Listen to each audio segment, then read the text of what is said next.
Welcome to Fantasy Formula One podcast. Today we're going to be discussing a new tier system that I'm going to be implementing when it comes to my evaluation of drivers going forward. And it's still a work in progress, but I've been kind of tiptoeing around it, and I really think I have a sort worked out, so we'll see how it goes. So just like military, we're going to use Tier 1, Tier 2, Tier 3.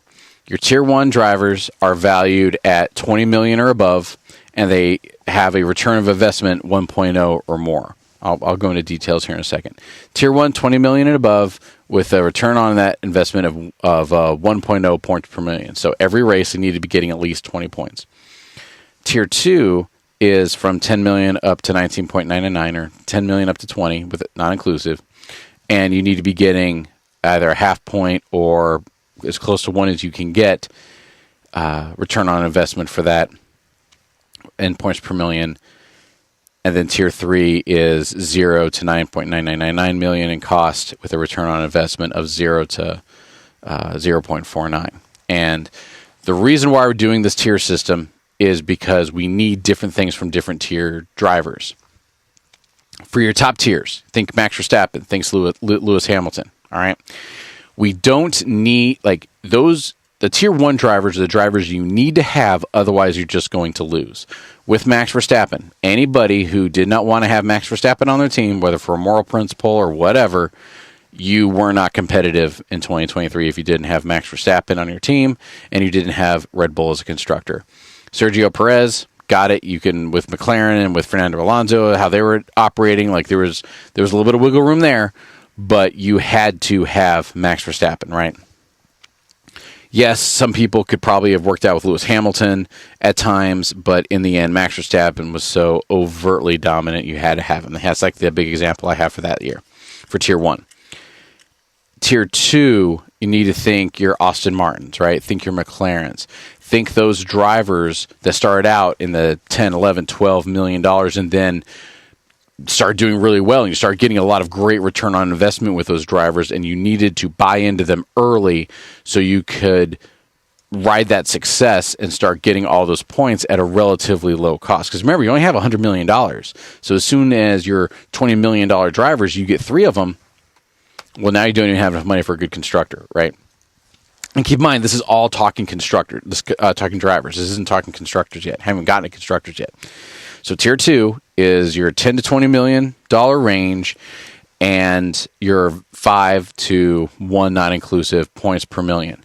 And the Tier 2 is where all the magic happens, because that is where, like I said earlier, you get your McLarens, you get your Aston Martins, and that is where the drivers can really start to shine, right? That's where you start bringing in all those points for passing. That's where you have a back of the pack car that suddenly starts turning into, a middle of the top 10 car, and now suddenly you're getting all these points in for a very low investment. As soon as you get 30 points a race or 20 points a race off a $10 million investment, now you're getting 2 points per race per $1 million you spent.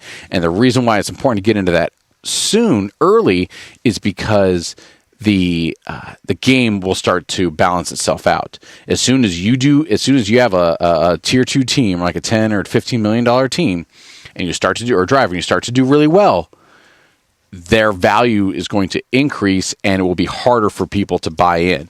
If you got McLaren at the beginning of the year, and I didn't, you got him for $11 million. If you want to get Lando Norris on your team, he would have cost you $11 million at the beginning of the year.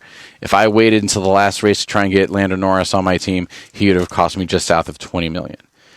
So it's important with those Tier 2 drivers, just like Tier 1, it's important to get them and hang on to them and not let them go, because everybody who's going to do good is going to get them. Tier 2, it's important to get them and ride that success, and to guess right and to find those right people early. And that's why you have this Fantasy Formula One podcast. Hopefully we can help me and you do that.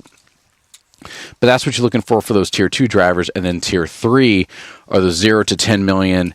Think your Haas's, think your like AlphaTauris, things like that. And the big thing you need from those is you're probably not going to get too many points from them race per race. They might get some races passing people. They might do some overtakes. They might increase in position 3 or 4 positions. But as soon as you're spending 4, 5, 6, 7 million on a driver and they get you 4, 5, 6 points per race, that is all you need from them. All right, that is perfect because there's not enough money in the $100 million budget to get good constructors and all good to get tier 1 constructors and tier 1 drivers. There's not enough. 2023 was pretty easy because there was really only one dominant driver that everybody had to have. Everybody had Max Verstappen, everybody had Red Bull, and who won and who lost was just varied off of how you massaged everything else. But I really think that with 2024 coming up, your tier 2 drivers are where you really make or break your team, but you have to pick your tier 2 drivers where you make or break your team. But you have to pick great tier 3 drivers because everybody's going to need at least 1 or 2 tier 3 drivers on your team. And as soon as they get you a steady state, 5, 6, 7 points every race, that is what you need. But as soon as you get 5 points 2 races in a row, and then they crash out in the third race, well, now after 3 races, you're negative 10. And somebody else who got 2 points per race for those 3 races is 6 points ahead of you. And then you extrapolate that for all 23 or 24, however many races they're going to have this season, it will matter. So everybody crashes out at some point, but you just can't have your... how about this? That's why, like Logan Sargent, right? He had a hard time crashing. Nick DeVries had a hard time crashing in 2023, and as soon as a great performance for them was 10 or 15 points, yeah, that was wonderful. That was fantastic. I think Logan Sargent, he got into the points once, and he got like a rock solid amount of fantasy points, and that was wonderful. The problem was the preceding and succeeding races, he went negative because he just had issues. So So that's how I'm going to do the different tiers, right? Your tier 1, tier 2, tier 3. You want to get tier 1, just to recap, tier 1, you need to pick it fast, pick it right. And then as that driver, like in 2023, for example, takes off this year, when you're looking at Lewis Hamilton, when you're looking at Max Verstappen, when you're looking at Sergio Perez, all of those drivers, like, you need to get them and get them early. Tier 2 drivers, you got to be careful, and hopefully as soon as certain teams start breaking out and drivers start doing well, you need to get on that bandwagon, and hopefully you can buy in while they're still affordable. And in tier 3, you just have to pick drivers that aren't going to cost you a whole lot of points, because as soon as you're 10 races in and your tier 3 drivers have only netted you, if they do, like I said, 3 races where they get 5, 1 race where they get 20, you will end up negative points, and it would have been really better for you to get a driver that just raced and came in 20th and got you 0 every race. Sometimes that would be better than just walking around with a negative points per million. Anyway, so that's like the quick down and dirty about what I'm wanting to do. I'm going to start using that tier system when it comes to these last few driver analysis we're doing. We got Sergio Perez, Valtteri Bottas, Yuki Tsunoda, and Zhou Guanyu are the last 4 we have before we have our first guest in the studio and start really diving into the nuts and bolts and teaching from ground zero how to get into that fantasy how to understand Formula One, how to get into the fantasy Formula One mindset, and how to pick a good team using the lessons from 2023 and to get ready for that 2024 rule drop that's going to be coming here next week. So I hope you enjoyed it. Hope you learned something, and I will see you next time. Cheers.